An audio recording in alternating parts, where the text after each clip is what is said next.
Does meditating on scripture actually rewire your brain? Yes. Yes, it does. And I can tell you that with more confidence than just about anybody making videos about it, because mine got rewired years before I ever followed Christ. Before I was a Christian, I meditated for hours a day. Not on scripture. I was in a different world back then, and I'm going to tell you about it. But I gave real, sustained attention every single day for years, and it changed me. My anxiety eased, my mind got sharp. I could feel it working, and I wasn't imagining it. The science backs up every bit of that. Cold, just flat. The science is real.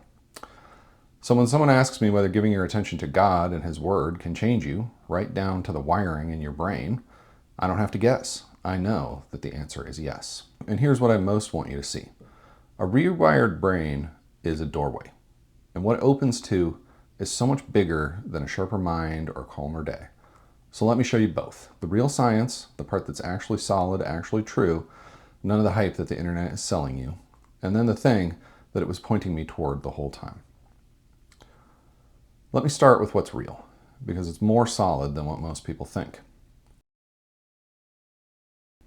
Your brain is not fixed, it changes. And not just when you're a kid, your whole life. Neuroscientists have a word for it, neuroplasticity. And underneath that long word is a simple idea. Your brain physically remakes itself around whatever you give your attention to, over and over and over. This isn't a theory that someone's hoping is true.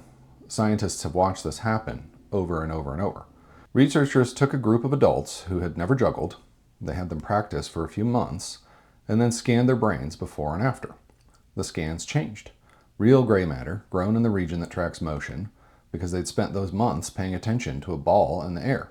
They scanned London cab drivers who spent years burning every street into their brains, and they found that the brains of those people that handled that kind of special spatial memory was measurably and physically larger. Your brain builds itself around what you keep asking it to do.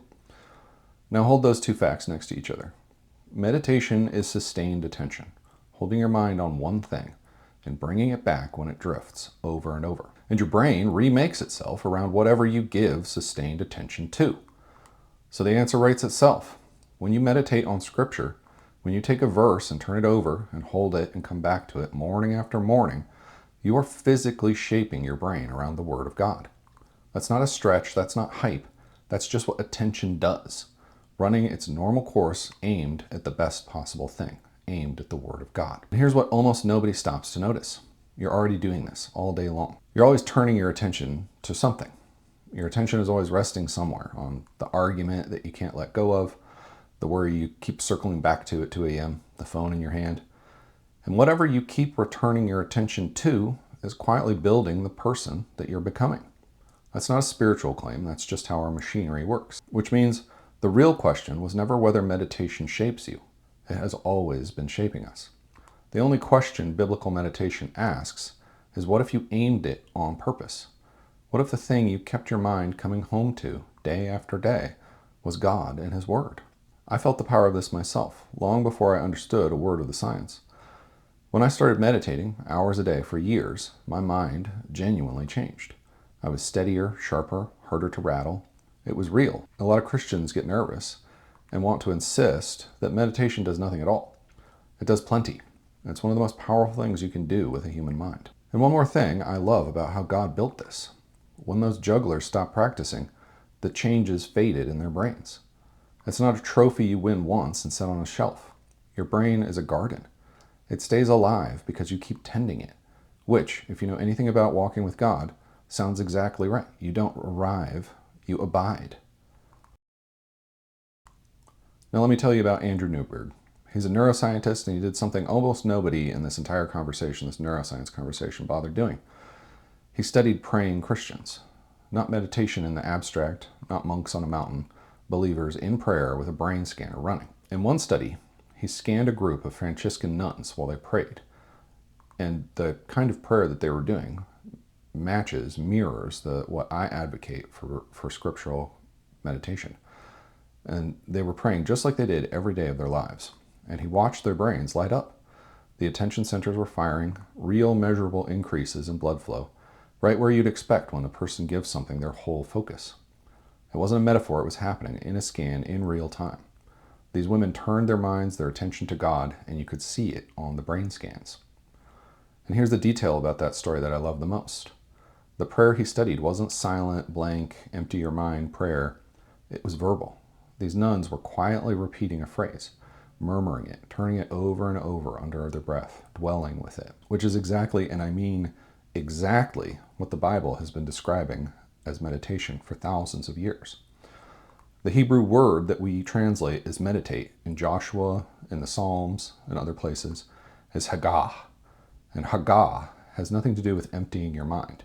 It means to mutter, to murmur, to growl something the way a lion growls over its prey. To say the word of God under your breath and to chew on it and work it until it's part of you. When God tells Joshua, this book of the law shall not depart from your mouth, but you shall meditate on it day and night, that is hagah, out of your mouth, spoken, repeated, turned over on your tongue again and again. So the oldest form of biblical meditation there is, a believer quietly repeating the Word of God, is the very thing that showed up on a modern brain scan as an act of deep, focused attention. The ancient discipline and the science are standing in the same spot, describing the same event facing opposite directions. Everything I'm doing here is to help you draw near to God and meet Him in His Word. If that's what your heart is after, subscribe and come with me. There's another study where they simply had people recite Psalm 23, "The Lord is my shepherd," and they watched specific regions of their brain engage as they spoke, reciting the scripture, lighting up their brain, real and measurable and happening. But here's the finding that stops me every time.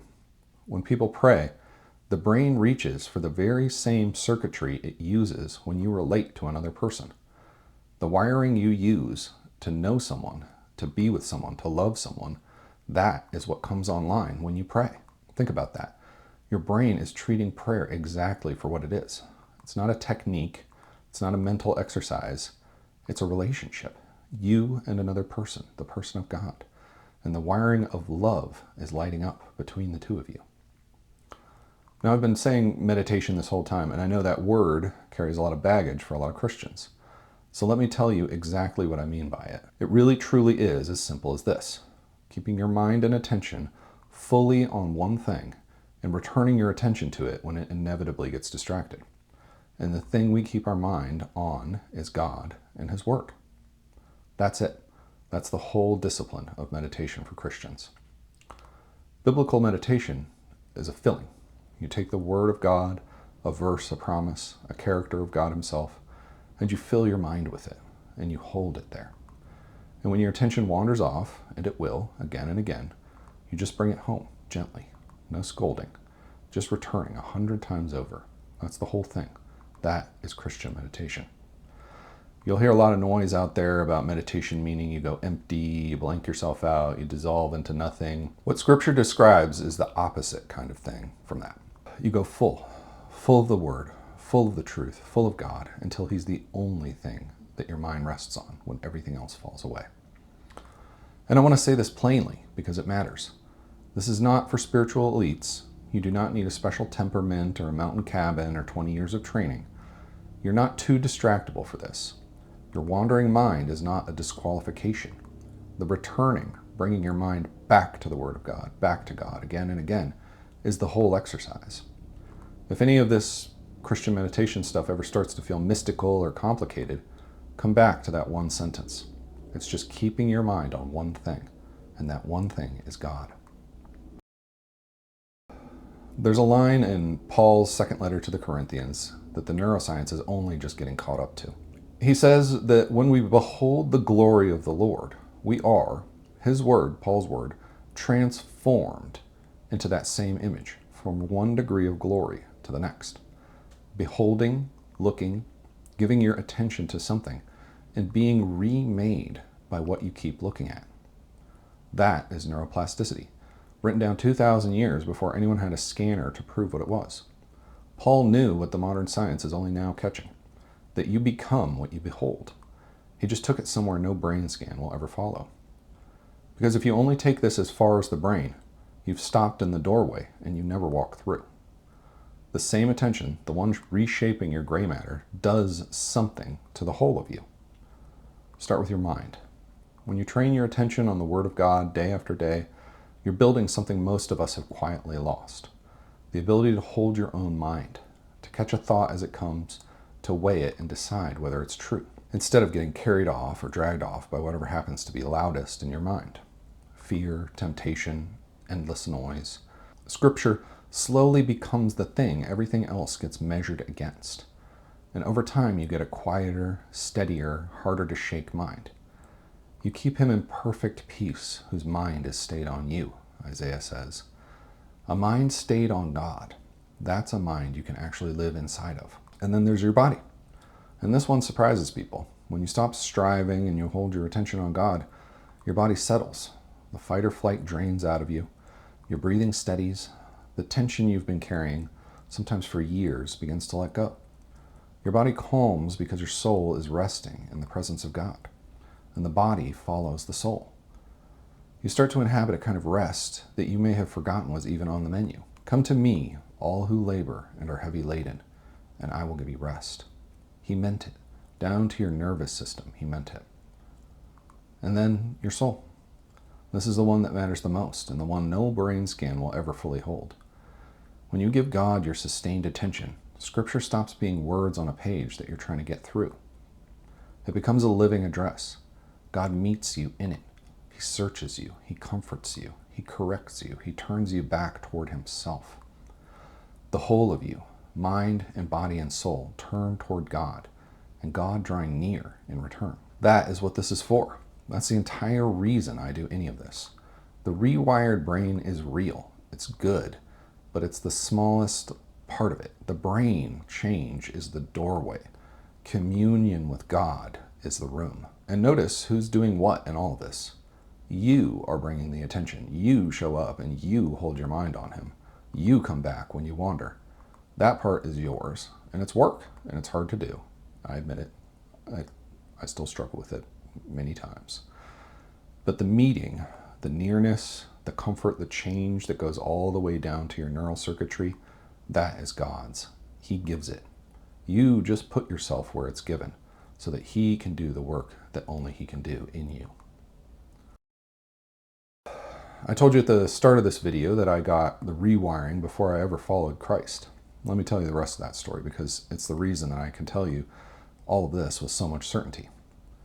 Years ago, before any of this, I was in a bad way. A health scare had made my own death suddenly unbearably real to me, and I could not climb out from underneath the fear of it. I went looking for anything that would help me, and what I found was meditation.